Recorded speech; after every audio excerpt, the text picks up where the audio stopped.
भावा बहिणींनो, पुन्हा चाललो मी रानामध्ये फवारणी करायसाठी. हे बघा, बापूजवळ औषधी आहे, माझ्याजवळ पंप आहे पाठीवर मागा तुम्हाला दिसणार नाही. आता माझं पहिलं नाही का पाय सुजला होता, चांगला ठीक झाला तर पाय, पण आज पुन्हा झालं तर बघा. हे बघा, हा सुजलेला आहे, हा ठीक आहे. चाललो आता, उपाय नाही आता. फवारणी महत्त्वाची शेतीची. शेती बुडाकडे गेली तर पण फायदा कोणता.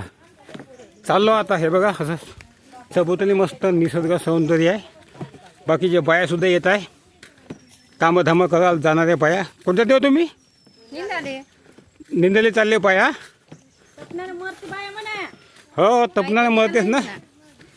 तपन कसं आहे, काले निघलं होतं काले तळाकून, पण परवा खूप होतं. ते खराब लागले मला परवा डबलता नाही, बापा भयानक होतं.